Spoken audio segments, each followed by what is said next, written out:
So TikTok used to have a problem, technical problem, which was when you would duet, it would take away the sound after the first minute.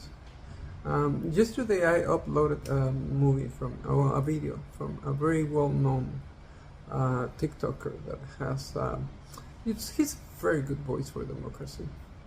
And that's what happened. After the first minute, the voice went out.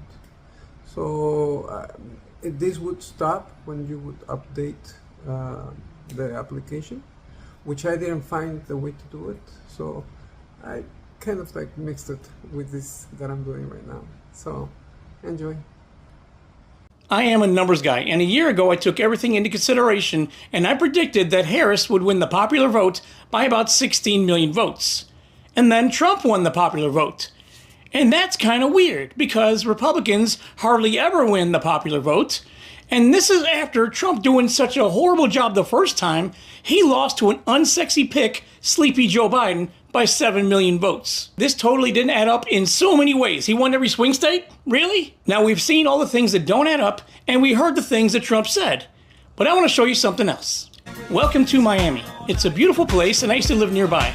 Now let's take a look at their voting record. So right now I'm talking about Miami-Dade County, the biggest county in Florida.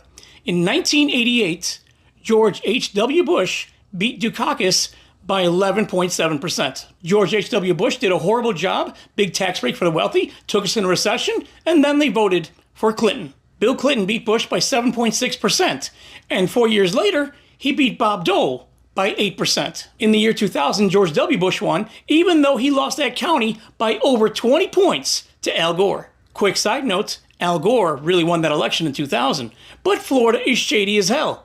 And we got George Bush, and we got 9/11 on his watch, and we had the worst recession since the Great Depression. And of course, a massive tax break for the wealthy. In the year 2004, Bush won re-election and the popular vote, and it's the last time Republicans won the popular vote, even though he lost that county by almost 10 points. In 2008, Obama beat McCain by 19.3%. Well, they loved Obama down there because in 2012, Obama won by 23.7%. In 2016, Donald Trump won the election, legitimately. But in that county, he lost to Hillary Clinton by 30 points. 4 years later, Joe Biden won, and he also won that county by almost 10 points. Now let's pause for a second and take a look at the pattern there. That's pretty blue down there. Now, after the election in 2020, we saw January 6th, we saw women lose their rights, we saw the hate rally in New York, and we saw the worst campaign ever. He didn't answer any questions, he got smoked in every debate, he had no ideas, he has concepts of a plan, they're eating the dogs, they're eating the cats. He didn't do a damn thing on that campaign trail. He was ranked the worst president of all time. He mishandled the pandemic, costing hundreds of thousands of Americans' lives. And he even became a convicted felon, and Kamala Harris raised more money than anyone in history and had a movement behind her. The energy was insane. And in this county, Trump beat Harris by 11.5 points? In this blue-ass county, you're trying to tell me Trump won?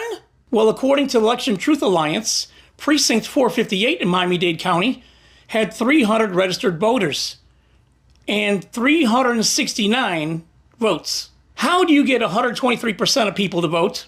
Also in Precinct 288, 43 people registered, but 45 voted. And it's happened in so many other counties. In one precinct in Palm Beach County, they had 172% turnout. People, they've cheated in every election in decades, and now Trump is trying to rig the election again, right in front of our eyes. Here's a hint, people. When billionaires are trying to fix things, it's not to help you. When it's all said and done, we're going to find out my prediction was probably pretty close. So I'm going to leave you guys with this. And then he journeyed to Pennsylvania, where he spent like a month and a half campaigning for me in Pennsylvania. And he's a popular guy, and he was very effective. And he knows those computers better than anybody, all those computers, those vote-counting computers. And we ended up winning Pennsylvania like in a landslide, so it was pretty good. It was pretty good. So thank you to Elon. When they tell you who they are, believe them.